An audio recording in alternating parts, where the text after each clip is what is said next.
अभी मुश्किल 2 साल हुए होंगे, हमारे पशुपालक भाई भी भूल भी नहीं पाए थे कि लंपी स्किन डिजीज से 2022-23 के समय कितने सारे पशुओं की असमय मृत्यु हुई थी। फिर 2025 में लंपी आ गई, और जब लंपी आती है तो न उसका कोई ठीक तरह से इलाज हो पाता है, पशुपालक परेशान होता रहता है। और अब यही हाल एक दूसरे वायरल इन्फेक्शन का, जिसका नाम है एफएमडी, खुरपका और मुंहपका, इसका भी होने लगा है। पूरे उत्तर भारत में इसके छुटपुट केस दिखाई देने लगते हैं, गांव के गांव इफेक्ट होने लगते हैं। ये दोनों ऐसे वायरल इन्फेक्शन हैं कि हमारा पशुपालक जो है, जिसमें बहुत बार समझ नहीं पाता अभी क्या करें, और कोई सेट प्रोटोकॉल या बहुत कोई इफेक्टिव मेडिसिन न होने की वजह से हमारे वेटनेरियन साथी भी कई बार खींचते रहते हैं कि यार लंपी या एफएमडी के केसेस में हम क्या स्पेसिफिक ट्रीटमेंट दें।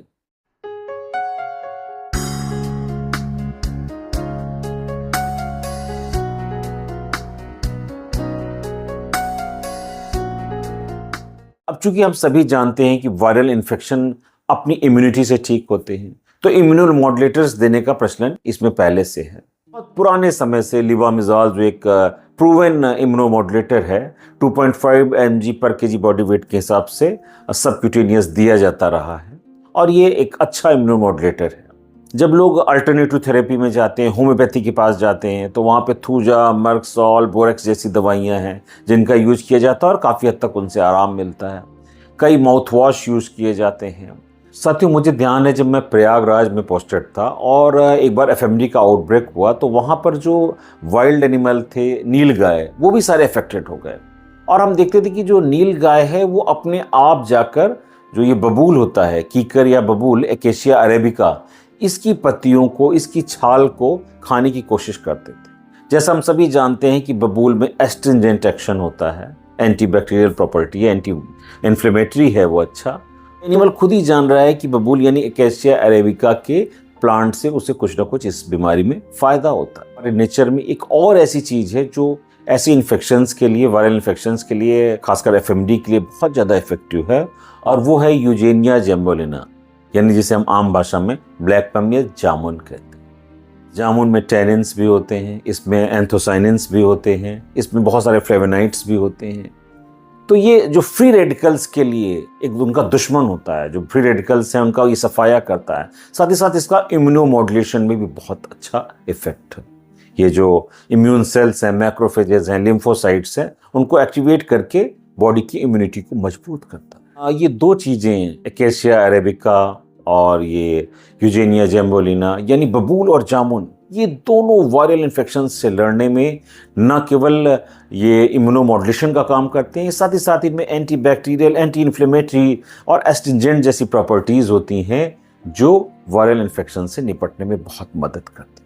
अभी पिछले कुछ सालों में जब लंपी स्किन डिजीज़ का प्रकोप आया 2022-23 में, तो ऐसे बहुत सारे पेपर पब्लिश हुए, बहुत सारी ऐसी रिसर्च हुई जिसमें ये देखा गया कि methylene blue as a drug, as a anti viral drug बहुत ही इफेक्टिवली सामने आया है।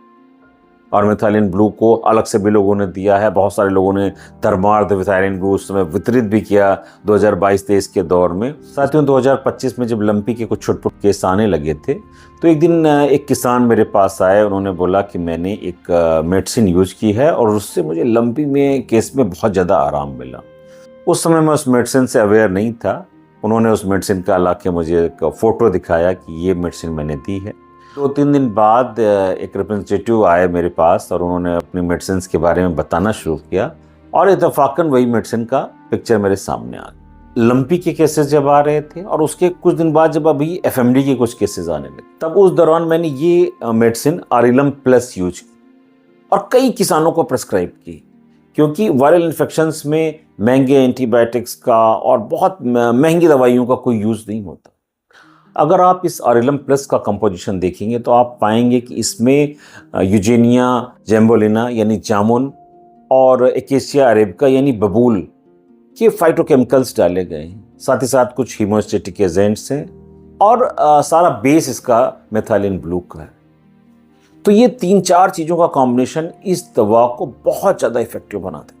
मैंने कई किसानों को इसको प्रेस्क्राइब किया। पहले तो मुझे भी ट्रस्ट नहीं हो रहा था कि भाई ये कैसे काम करेगा। मेरे पास सर लगभग 8-10 भैंस हैं।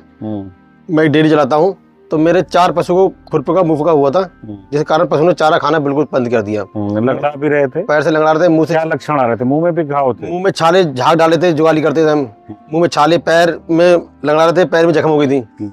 तो सर ने मुझे ये दवाई दी, तो ये 40 ml पानी मिला के मैंने 2-3 दिन पशु को रिपीट कराई।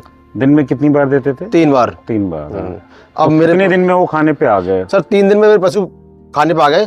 अब ठीक हो गए 3 दिन में? हाँ सर, अब पशु बिल्कुल स्वस्थ है, सही है मेरी सारी दवाई ने सर काम किया इसने, और पशु मेरे स्वस्थ है सर बिल्कुल। जो भी लंपी से अफेक्टेड है या एफएमडी खुरपका मुंहपका से अफेक्टेड एनिमल है, उसको आपको 40 ml ये मेडिसिन दिन में 3 बार देनी है। हर 8 घंटे के इंटरवल पर आपको ये देनी है। और जितने केसेस में मैंने इसका ट्रायल किया, मुश्किल से 2-3 दिनों के अंदर बहुत अच्छी रिकवरी, 24 से 48 घंटे के अंदर एनिमल ने जो है खाना पीना शुरू कर दिया। जानवरों को मुंह पका खुर पका था। कितने जानवर थे आपके पास? करीब हैं 3-4 डंगर हमारे पास। उनको खुरपका मुंहपका की शिकायत होती हाँ जी। फिर डॉक्टर साहब से मिले हम जाकर, उन्होंने हमें दवाई बताई, हम दवाई लेकर आए। कौन सी दवा थी? जो एक शीशी दी थी उनने। अच्छा, ये वाली जो आप? हाँ जी जी जी दी थी। अच्छा, तो हमने उसे दिन में 3 बार पियाते हैं, तो 3-4 दिन में हमारे डंगर सही हो गए। अच्छा, मतलब वो खाने पीने खूब खा रहे हैं, बढ़िया जुगाल रहे हैं। तो ये बहुत ही अच्छी एक वंडर ड्रग के तौर पे उभरा है। जैसे आपने देखा होगा कि लंपी के केसेस में हम घाव पर भी मिथाइलिन ब्लू लगाते हैं, तो ठीक इसी तरह जब आप लंपी या एफएमडी का केस पाएं तो वहाँ पर ये टॉपिकली भी लगाया जाता है और बहुत इफेक्टिव होता है। तो आप इसको जब मुंह में दे रहे हैं तो मुंह में अगर माउथ अल्सर्स हैं तो वो ठीक हो जाएंगे। बाकी आप इसको खुर पे या शरीर के घावों पर भी टॉपिकली लगा सकते हैं और इसमें पशु को एफएमडी और लंपी जैसे वायरल इन्फेक्शन से बहुत जल्दी ठीक कर सकते हैं। धन्यवाद साथियों।